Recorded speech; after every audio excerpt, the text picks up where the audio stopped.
I'm thrilled to have here on the Rich Eisen Show a man who I met many, many years ago, as I've said a couple of times on this program already, on The Catch on ABC. Fourth episode of that new show airs tonight, as it does every Thursday at 10 p.m. Eastern Time. Peter Krause, good to see you, sir. Good to see you, Rich. How are you? Very well. Now, you recall the first time we met, right? Radio City Music Hall? Yeah. I think it was like ESPY Awards. 98. 1998, yeah. Is when Sports Night was just coming on the air, where you and Josh Charles were playing Dan and Keith, right? Pretty much? Is that what you guys were doing at the time? People would say different things. The hair that I wore led people to believe that I was based on Craig Kilborn. Ah! But I would say more, So you're more... Dan now, Keith. were you... I would say more Dan on this side and more Keith on the and the Josh Charles was side. Keith was spending many times, like, trying to figure out which one was him. Yeah, I think that's the way that broke down in Sorkin's mind. Yeah, because I remember Aaron Sorkin came to Bristol before you guys were on the air. Right. And he came up with some script ideas, like asked us some things that happened on SportsCenter that he would work in, including the one where on the, I guess on the prompter, the word disc was on there, and it turned into a member of the male anatomy. Because that happened when Steve Levy said that about the bulging disc of Randy Johnson on SportsCenter once upon a time. Yeah. So those, we were up there. That was a heck of a show, Peter. We had a great time. I thought that one would last forever, and you all were so gracious, giving us some, inside look into, what it's like. And I thought Aaron did a great job. And some of that on-air dialogue that he wrote, I thought was really genius. There was one where Josh Charles' character is infatuated with the character played by Terry Polo, and he's on air, and she's standing out there, and Aaron had written the Detroit Red Wings Rocker Room, and there was another one where a park all covered in cheese. It was a bunch of different things that he did, but that was a really fun element to the show. Yeah, I mean, it was always great for us to be watching that. And like I said, a big fan of yours from 6 Feet Under as well.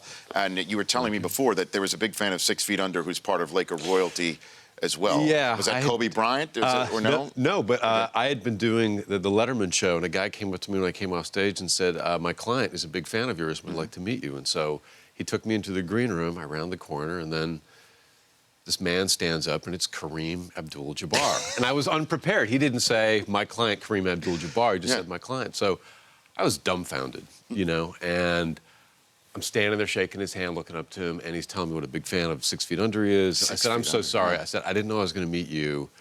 It's you, and also you're just, I see you're looking up to him like you're a little kid. And I said, you're just so tall. And he said the coolest thing. He said, it's all relative, man. You're tall to me. And it was great to meet him, you know. But I'm awestruck by certain athletes. Josh and I met Muhammad Ali, too, in Disney World. But, as part of Sports Night? Or? We were down there promoting Sports Night, and he was down there for something, and Natasha Wagner was with us. So, we shook his hand, and then we were invisible. Oh. And he started to chat with Natasha. So he was talking suddenly it's like, we met him, and then, so the champ was suddenly not focusing on you he was focused on Natasha.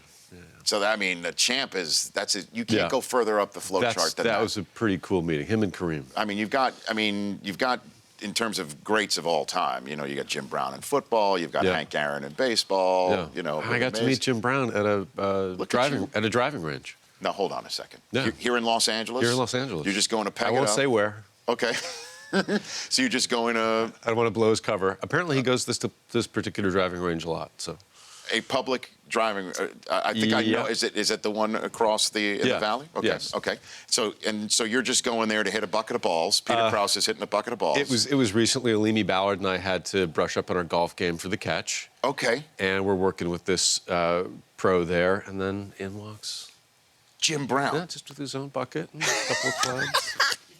Was it a large bucket? Was it a small bucket? It was a large bucket of balls. It was a large bucket? Yeah. Okay. He was there to work on his swing. How did the swing? Because, he just turned 80, by the way. He was hitting the golf ball pretty darn well. He's Jim Brown. Yeah. I mean, he's Jim Brown. Yeah. And interestingly, once, NFL Comic Relief golf tournament, I shot with Tim Brown from the Oakland Raiders. Yes. Also a very good golfer. In 18 holes, I contributed in a best ball tournament 2 shots. Just 2. Was it a putt? Did you at least putt for dough? I sunk one long putt, and then closest ball was in a sand trap, and they were all using pitching wedges and stuff. And I took out a 5-iron, and I got very lucky and hit the green. You're a factor. You're a factor, Peter Krause. 2 shots. That's it. 2 shots, hey, man, 18 holes. There's no pictures on the scorecard. Yeah. There's absolutely not a single picture on the scorecard. So you, of all the sports, which one are you a fan of? Which one do you like? We're the a best? baseball household. You're My son is big into baseball. All right. So Dodgers, Angels, out here. What are you? He roots Dodgers up north because we also live up in Northern California. We go Oakland A's. Okay. I'm a diehard Minnesota Twins fan. Twins fan. Okay. And he'll root for the Twins. well, it would be helpful to have a 2016 win on the board before tax day. I mean, beforehand, they're 0-8. Yeah. So who's your guy growing up when you were watching? Tony Oliva, Rod Carew. It was so much fun to watch those guys hit. Sure. I was a big Burt Blyleven fan too. He was a fun player. And that curveball of his was the stuff of legend. The knee buckling, midnight to 6 o'clock. Yeah. And they weren't a winning team when I was a kid, but they had some great players come through. Right. You know? And then 87, 91, I got to see him win the World Series. And 87 was my first year going to NYU. Nobody in New York cared about the Minnesota Twins and the St. Louis Cardinals in the World Series. Nobody did. I was at McHale's Pub, which is gone now, on 46th Street. And I watched the World Series there in between bartending a matinee and an evening show at the Broadway House. James Earl Jones was doing Fences. That's where I was working. So in between shows, I went down and watched the World Series, and nobody in the bar cared. Where did you have? New York. Did you have James Earl Jones with you to watch the World Series? No. That'd have been fantastic. James didn't know who I was. I was just slinging drinks. You're just slinging drinks at that point in time? Yeah. Peter Krause here on The Rich Eisen Show. Let's talk about The Catch. 10 p.m. Eastern on ABC. You're playing a con man in this show. Yeah. And matching wits with somebody who actually is your fiance as well. That's the way the Catch is rolling. I'm enjoying this. This is good stuff. Yeah, Mireille Enos, fantastic actress. You might know her from The Killing or World War Z. Plays a private investigator who I defraud in order to get to one of her wealthy clients. And eventually Ben falls in love with her, and so that's fireworks. His catch, yes, Fireworks ensue. Yeah. On this show. It looks like you're having fun doing it. We're having a great time. I can't talk too much about it because so much of the series is about what happens, and I'm not supposed to tease. I didn't give anything away, did I? No, not at all. I didn't give anything away. Okay. But the con artist element of it is really fun, and it's a great bunch of actors. Alan Heinberg, who writes the show, has been very clever about the world. And it's difficult to sustain this sort of Ocean's 11 vibe in a TV series, but I think he's done a really terrific job. And the stuff that you've done throughout your career, 6 Feet Under, I'm lockstep with Kareem. Super. Cool. Parenthood, you know, I now have 3 kids. The number of times, it's 3. We're 3 and out, like football. Done, finished. Yep. But just to see, you know, the things from that show actually come home to roost in daily life is truly something. That was a terrific experience. Great cast. Craig T. Nelson, what a blast to work with him and Bonnie Bedelia, and then got reacquainted with my love, Lauren Graham, on the show. So that was really nice. That's right, Lauren Graham. Yeah. That's right. And then Dirty Sexy Money. I don't know if I ever told you, Deion Sanders. You did tell me I did tell you that, right? Yeah. He was so upset that got canceled. He was out of his mind one day walking into work. It is fascinating to me to find out who watches what. That Kareem was such a big 6 Feet Under fan. Deion Sanders was a fan of Dirty Sexy Money. That's always a surprising one, the Dirty Sexy Money fans, because usually I can tell who's walking at me what they're going to be a fan of. Right. Parenthood, David Bowie. Joy Bryant, who was on the show, friends with his wife, let us know that David Bowie was a big Parenthood fan. Look at that. And so does that mean, just to bring it all full circle, that Kent Herbeck was a big sports night fan?